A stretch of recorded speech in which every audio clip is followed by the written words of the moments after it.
La vida baila, baila dentro de mí. Mira la vida baila, encendida por ti. Vive una llama, baila dentro de mí. La vida baila.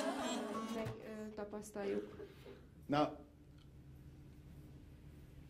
you have a word in Latin which is called ambrosia, which is the nectar from the gods, and you have the same word in Sanskrit which is amrut. It's almost the same word.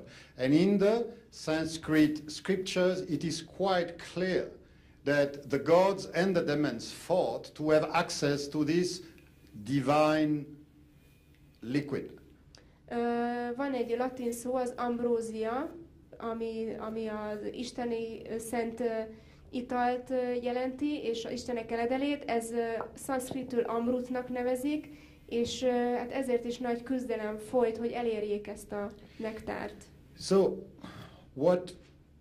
what it means is that, okay, human beings, if you ask them what is your high experience of, let's say, physical enjoyment, they probably will come up with sex. Tehát, hogyha mondjuk megkérdezzük az embereket, hogy mi az ilyen legnagyobb fokú öröm, amit fizikailag éreztek valaha, akkor többnyire a szexet említik. But the pleasure which is known in sexuality is localized and is time-bound, and is partial, and is only physical. Viszont ez az öröm, ez egy helyhez kötött, és teljesen időben korlátozott, és csak is fizikai.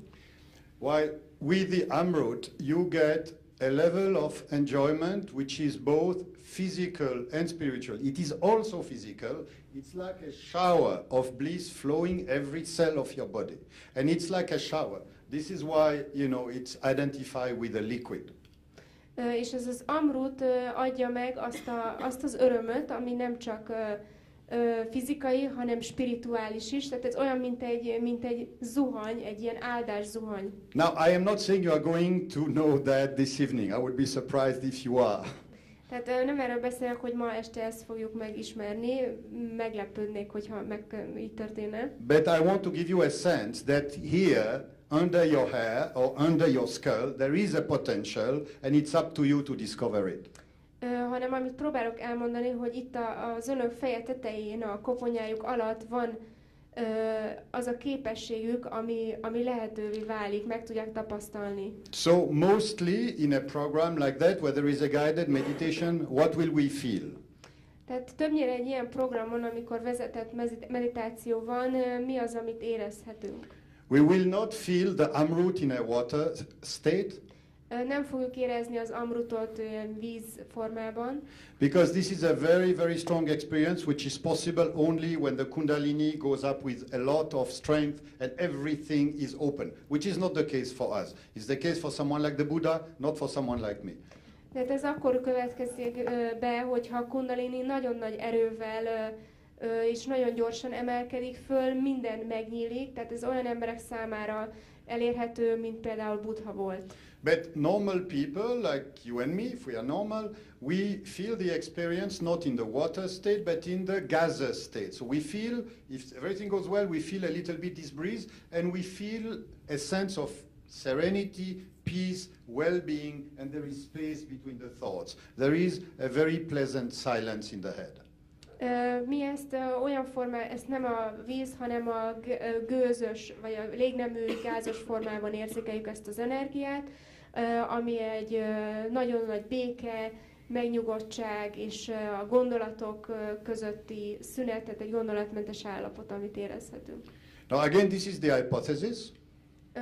Ismét mondom, hogy ez egy feltételezés, hipotézis. Hundreds of thousands of people have felt this since Sri Mataji developed this system of awakening.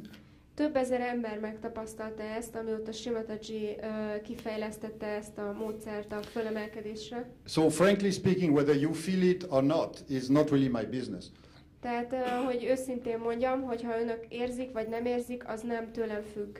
I wish you could feel it because it's very helpful for daily life.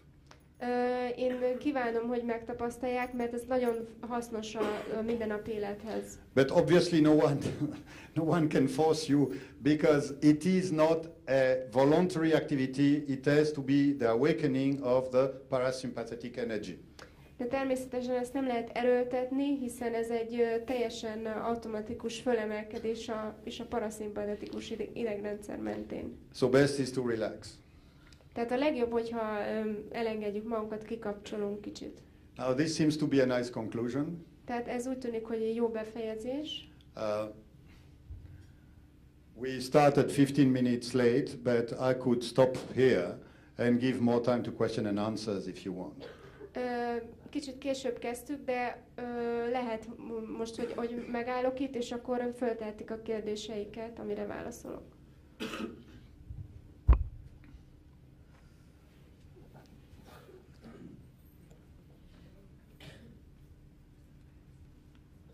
So, you understood everything? You are in perfect agreement? Yes. Igen. Szeretném megkérdezni, hogy ez az állapot, ez mennyire maradt tartós? Tehát ha most egyszer sikerül, mert én régebben próbáltam, de aztán életemben olyan események történtek, hogy abba kellett hagynom, tehát most nem véletlen vagyok itt, tehát szeretném ezt tovább folytatni, mert érzem, hogy azóta is segít. A fényképét mindig magammal hordom, pedig nem is meditálok, csak imádkozok hozzá. Hogy mennyire ez tartós ez az állapot, mennyire lehet ezt fenntartani az életünkbe? So the question is that how long can we be in this state? If once we experience the awakening. Okay, this is of course a good question, and it really depends from individual to individual and the circumstances in which we live. And we do not live in easy circumstances because most of us, we are stressed.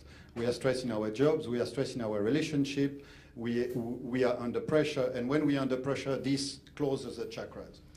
Tehát ez nagyon különböző, hiszen különbözőek vagyunk, ez függ az emberektől is, és a környezetünktől is. És hát egy olyan világban élünk, amikor rengeteg stressz vesz bennünket körbe, akár a munkákban, vagy a magánéletben, és a stressz az különösen nagyon lezárja a csakrákat. So in the beginning, what we do is we meditate, let's say,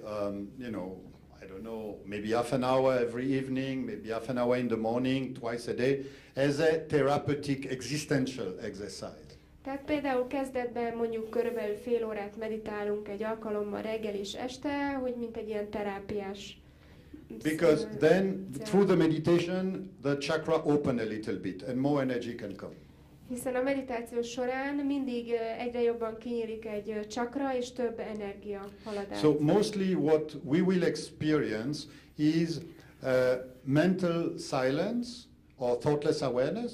Tehát amit megtapasztalunk, az a mentális csend, vagyis a gondolatmentes tudatosság. That is, you are aware, but you are not thinking. You can think if you want, but you are not bombarded by thoughts.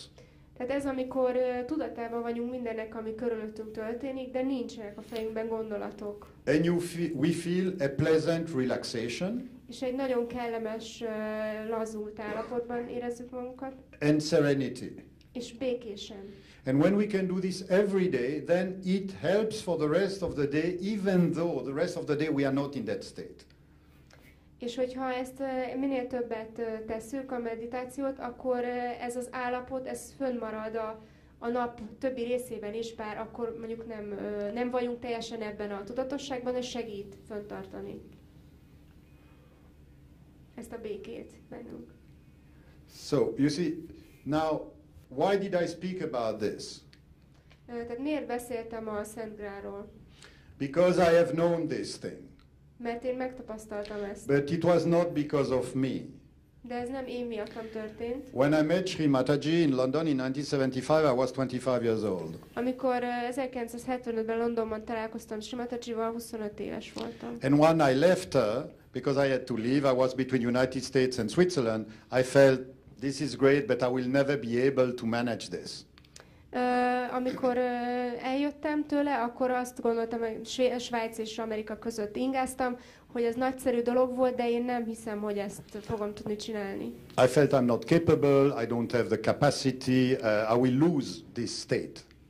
És úgy éreztem, hogy én nem vagyok erre képes, és el fogom veszíteni ezt az állapotot. And I was sitting close to Sri Mataji, let's say more or less this distance. She was sitting here and I was sitting here, something like that. Nagyon közel ültem Sri Matajira, körülbelül ilyen távolságra.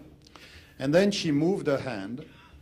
És aztán ő így egy ilyen kézmozdulatot tett. And she said, you should not be sad.